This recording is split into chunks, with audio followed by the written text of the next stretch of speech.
brother-in-law recently came out as trans. Okay. And my wife wants to support him, but I feel that the way that she wants to support him could cause my kids to be subjected to things that they can't really comprehend. And tell me about that. How does she want to support him? Well, so roughly a year ago, he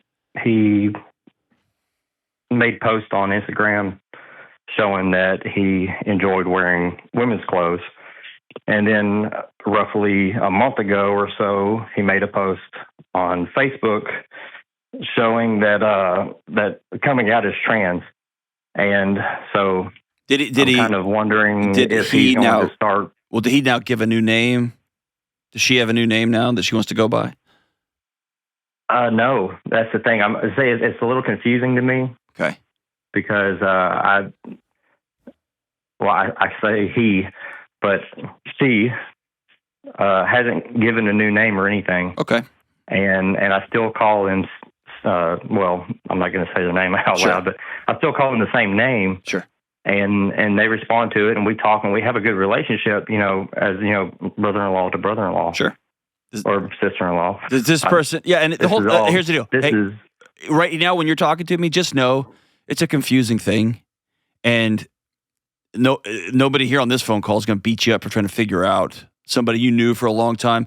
One of my biggest challenges is when somebody makes a big change like this, that there's not grace for people trying to say the right thing and do the right thing and get the name right and get the gender expression right. Like, that's hard. It's a mess. It's tough. And so everybody needs to be compassionate on every side. So, dude, I know you're doing your best to try to honor your brother-in-law / sister-in-law, and the name is the same, but also the Instagram post. Like, I get it's all just messy. So just know I'm not going to beat you up for either way, okay? I can hear in your voice you're trying to do this right, and you got some concerns too, okay? So, same team here. Right. Yeah, this is definitely new waters for me. Sure. It's new waters for everybody. It's new waters for everybody. Do y'all live in the same community? No, we live less than an hour apart. Okay. How often do y'all see each other? We don't see each other just a lot. Maybe like 4 times a year. Okay. Something like that. So before we get to the kids part and all that, here's what I think would be a huge thing for your soul.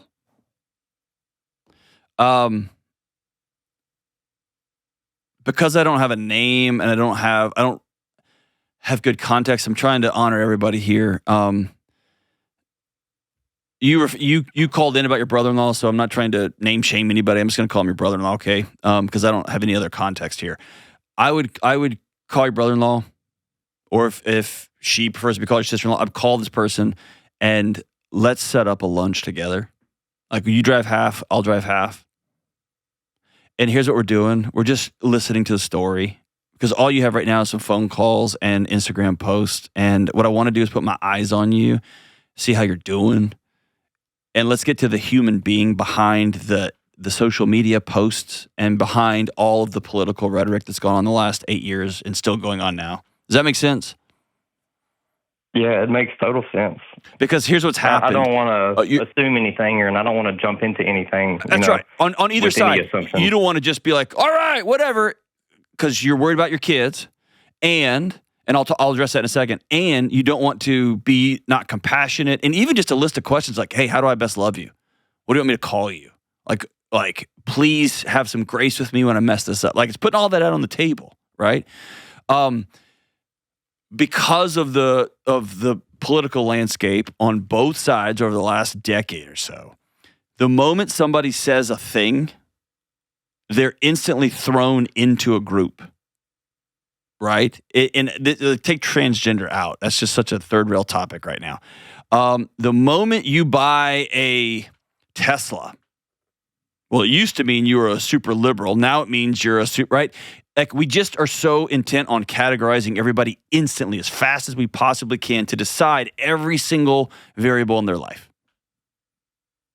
And my 20 plus years of sitting behind closed doors with countless people, it's way more complex than that.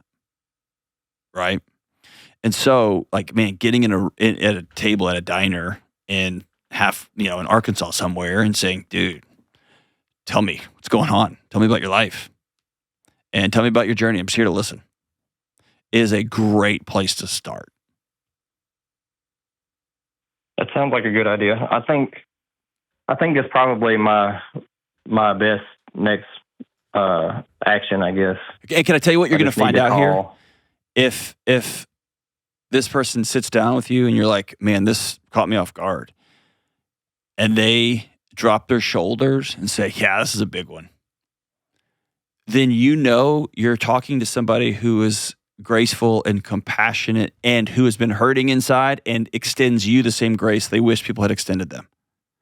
If this person attacks you at the table, then then that's the thing I'm more worried about. You know what I'm saying? Right. And I think you just find a lot about out with a sitting across the table from somebody. You don't have to do that. That's just what I would do. I'm thinking of my brother-in-law right now. That's what I would do. Okay, so keep going. What does support look like? Your sister says, I want to support him. Tell me, your wife says, I want to support him. Like, tell me what your fears are about that. Well, just complete honesty. Yeah, just let it rip. Let it rip. Particularly, I don't particularly believe in the gender ideology movement. Sure. And it's not because of religious reasons or anything. It's just personal reasons. Sure. Kind of common sense. Sure. But I'm more libertarian in the sense that I do believe that they have the right to live however they want to live, as long as they're not bothering someone else or causing someone else major issues. Sure. And the ground rules I would want to lay out, and I spoke with my wife about this. It would be, keep the cross dressing to a very minimum when they come over to the house. Mm-hmm. And she wasn't too happy with that. And what would that mean? And B, what would that accomplish for you? Well, there's a lot of things that I've had to either explain to the kids so far, and they're young kids. I'll say, under 6 years old. Mm-hmm. And there's a lot of things that I've had to explain to them. And there's also a lot of things that I've had to tell them that's not something that you should worry about right now. Give me an example. Talk about it in the future. Well, we were driving in the truck, and I was listening to some music, and there was a song. My daughter asked me, I can't even remember the name of the song at the moment. The Midnight Toker. And my daughter asked me, what is a midnight toker? And I'm like, maybe I shouldn't listen to this song in the car with my kids. It's legal in Little Rock. You're good. Old Steve Miller. Yeah. Yeah. Great song, but maybe it's something that they should listen to when they get a little bit older. But I just had to tell her, that's something that you and I can talk about when you get older, and just put it in the back of your mind. Don't worry about it. It's nothing important. So just so you know, what you did was you planted a seed and you fertilized the crap out of it. What's a midnight toker? What's a midnight toker? And what she also learned is that these kind of questions aren't okay with dad. And that means the first kid at school that says something about toking, she's going to be like, do you know what a midnight toker is? And that's how one thing leads to another thing, which leads to come over at midnight tomorrow. Versus, have you ever heard of marijuana? What? You ever heard of marijuana? No? It's a plant people can smoke like a cigarette, and it makes their brain all silly. Really? Yeah. They used to do it back, and I'm just going to explain it. In our house, we don't do that. Yeah. Do you get the difference? Yeah. And so there's 100% chance that your kids will at some point be somewhere and see somebody with very masculine features that was a man at one point in their life, now dressed like their mom. And there will be some confusion. Every house is different. I'm just going to tell you, my house, I want my kids to ask any and all of those questions while they're still with me. And so when somebody sits down at our house who's transgender, which has happened, and they say, is that a guy wearing a dress? I can say, well, let's have that conversation. That happens sometimes. And here's the narrative. It's not me saying I approve of it. It's not me saying that, you can just make up whatever gender you want on whatever day. It's not any of those things. It is saying you're going to run into these things in the world, and I want to communicate to you. I will always be a better source than Google. And hear me say, I'm not going to be responsible for the values you make in your house. If you're uncomfortable with anybody sitting at your table, you have a right to say, I don't want this person at my table. Any and all of these choices we make just come with consequences, right? And in this case, it's you versus your wife or your brother-in-law.